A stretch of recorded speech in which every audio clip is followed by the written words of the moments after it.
Hey guys, it's me, and here we are on Monday of spring break. Kind of feels a little odd, doesn't it? We haven't been in school for all this time. Yikes. Feels like we've been on spring break for a few weeks. I'm ready to go back to school. I don't know about you all, but I'm ready. But you know, Miss Boyd, Monday's my favorite day. Now, when we left off last time, we were talking about how Via saw Augie for the first time the way other people see Augie. And this kind of opened up her eyes to how the world views him instead of how she sees him and how her parents see him and all that. So now she's really wondering why she's had to do all this and how come Augie gets all the attention. And there's a little bit of resentment and jealousy in there. And she learned that she was the favorite from Gran, but then Gran passed away. So she's kind of dealing with things on her own and learning how to just go about life and deal with it her own way. So today we're going to start off on the chapter called High School, which is on page 91. What I always loved most about middle school was that it was separate and different from home. I could go there and be Olivia Pullman, not just Via, which is my name at home. Via was what they called me in elementary school too. Back then, everyone knew all about us, of course. Mom used to pick me up after school, and August was always in the stroller. There weren't a lot of people who were equipped to babysit for Augie, so Mom and Dad brought him to all my class plays and concerts and recitals, all the school functions, the bake sales, and the book fairs. My friends knew him. My friends' parents knew him. My teachers knew him. The janitors knew him. "Hey, how you doing, Augie?" he'd always say and give August a high five. August was something of a fixture at PS 22. But in middle school, a lot of people didn't know about August. My old friends did, of course, but my new friends didn't. Or if they knew, it wasn't necessarily the first thing they knew about me. Maybe it was the second or third thing they'd hear about me. Olivia, yeah, she's nice. Did you hear she had a brother who's deformed? I always hated that word, but I knew it was how people described Augie. And I knew those kinds of conversations probably happened all the time out of earshot. Every time I left the room at a party or bumped into groups of people at the pizza place. And that's okay. I'm always going to be the sister of a kid with a birth defect. That's not the issue. I just don't always want to be defined that way. So it's not that she really dislikes Augie or any of that stuff. She just wants to be her own person instead of everyone recognizing her from who her brother is. You ever been to classes and people say, "Oh, I know about you. I had your brother or your sister in class." And then they kind of picture you being the same way and they expect you to act the same way your brother or your sister does. And that's not fair because we're each our own person. The best thing about high school is that hardly anybody knows me at all, except Miranda and Ella, of course. And they know not to go around talking about it. Miranda, Ella, and I have known each other since the first grade. What's so nice is we never have to explain things to one another. When I decided I wanted them to call me Olivia instead of Via, they got it without my having to explain. They've known August since he was a little baby. When we were little, our favorite thing to do was play dress up with Augie. We'd load him up with feather boas and big hats and Hannah Montana wigs. Now you all know how that goes. If you've had any big brothers or sisters, they love to dress you up, put makeup on you, put you in clothes. Oh, goodness. He used to love it, of course, and we thought he was adorably cute in his own way. Ella said he reminded her of E.T. She didn't say this to be mean, of course, though maybe it was a little bit mean.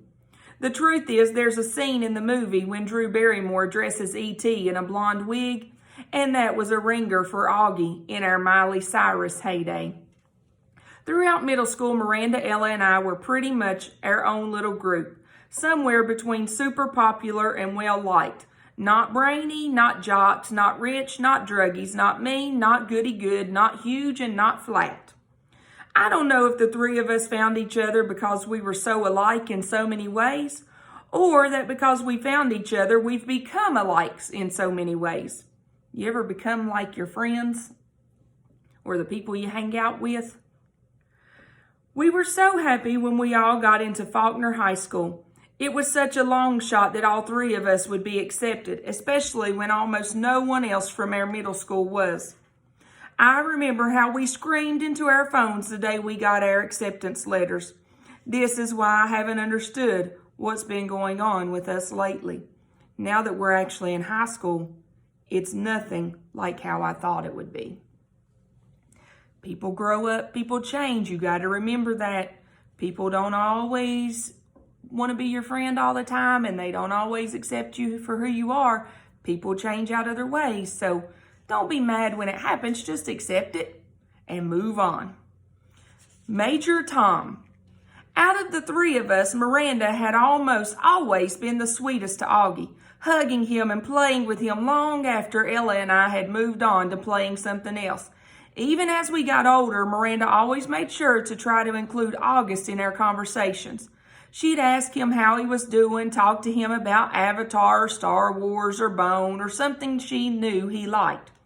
It was Miranda who had given Augie the astronaut helmet he wore practically every day of the year when he was 5 or 6. She would call him Major Tom, and they would sing Space Oddity by David Bowie together. Now, listen, I know you all probably don't know that song, but that's a song that you can look up, or look up David Bowie. Yeah, Miss Boyd was around back when he was singing songs, so you know that I'm an old woman. It was their little thing. They knew all the words and would blast it on the iPod and sing the song out loud. Since Miranda's always been really good about calling us as soon as she got home from summer camp, I was a little surprised when I didn't hear from her. I even texted her and she didn't reply. I figured maybe she had ended up staying in the camp longer now that she was a counselor. Maybe she even met a cute guy. Ooh, boys, Then I realized from her Facebook wall that she'd actually been back home for a full 2 weeks. So I sent her an instant message and we chatted online a bit, but she didn't give me a reason for not calling, which I thought was bizarre. Why would she not call if she's always called? Why did she not call when she got back home from camp this time? Miranda had always been a little flaky, so I figured that's all it was. We made plans to meet downtown, but then I had to cancel because we were driving out to visit Tata and Papa for the weekend.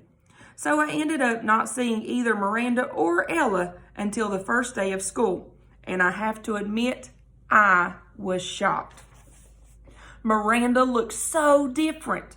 Her hair was cut in this super cute bob that she'd dyed bright pink, of all things, and she was wearing a striped tube top.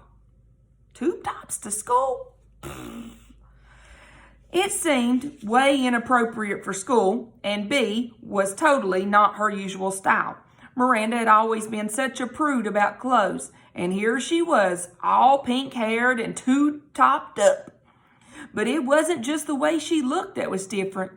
She was acting differently, too. Now, I can't say she wasn't nice because she was, but she seemed kind of distant, like I was just a casual friend, not her best friend. It was the weirdest thing in the world.